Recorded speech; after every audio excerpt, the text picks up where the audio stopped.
Mort pour une épave d'un bateau. C'est la première réflexion qui m'est venue, en apprenant, jeudi soir, la confirmation de la mort de ces 5 hommes, qui avaient embarqué dans un petit sous-marin, afin d'admirer à 4000 mètres de profondeur les débris du Titanic, ce paquebot englouti par les océans il y a plus de 100 ans, et immortalisé par un film américain, un des plus grands succès de l'histoire du cinéma. Car à l'heure de l'essor du tourisme de masse, de plus en plus accessible, les lieux classiques touristiques ont perdu de leur attrait et de leur charme.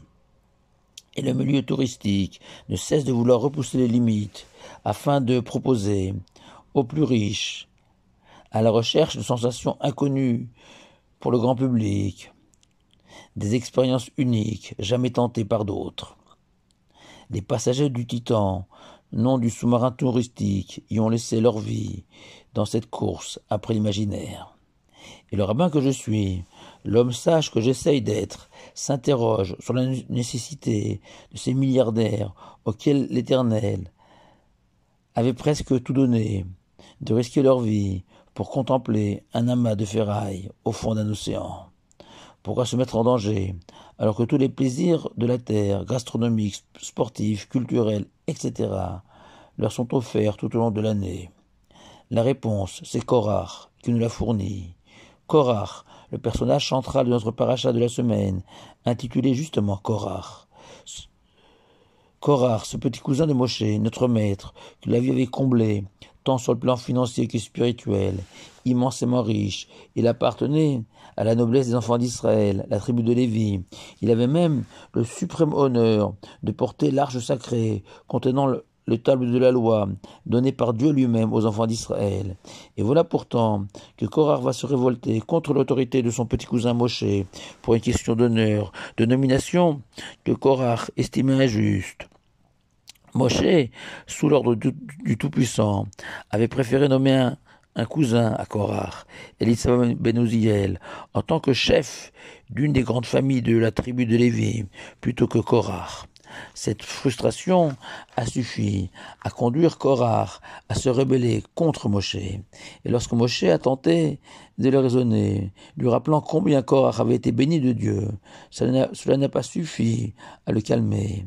Et même quand Moshe leur a clairement indiqué que si Korach persiste dans sa rébellion, il risquait d'y perdre la vie, Korach s'est obstiné.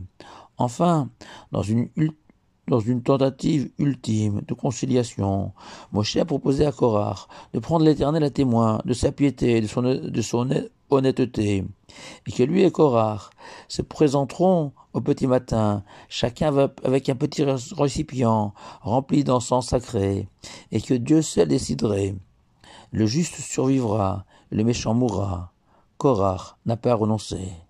Et au petit matin, malgré une nuit généralement propice à la réflexion, il s'est tenu droit face à Moshe avec son encens.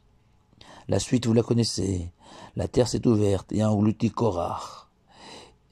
Et nos sages sont stupéfaits devant l'attitude de Korach, lui qui avait absolument tout pour être heureux.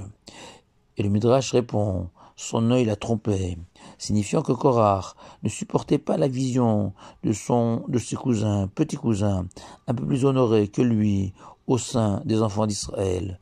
L'honneur, c'est quoi? Un titre honorifique, une place un peu meilleure à la synagogue, une décoration accrochée à un vêtement, un habit différent, 3 fois rien, suffisant pourtant pour que Korach en perde la raison. L'œil, cet organe que nos sages nous ont déjà révélé qu'il est impossible de rassasier, exigeant sans cesse de nouvelles visions, des nouveaux panoramas ou paysages.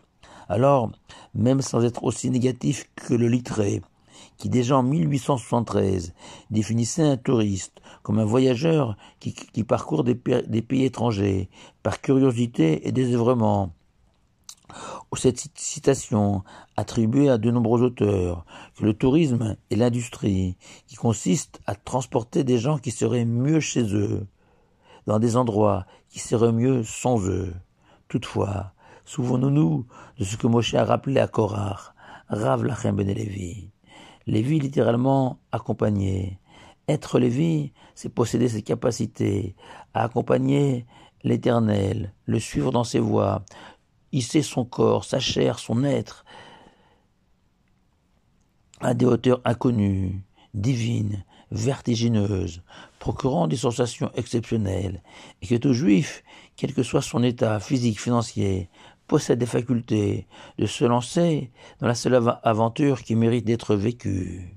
Partir à la découverte, oui, mais de soi-même.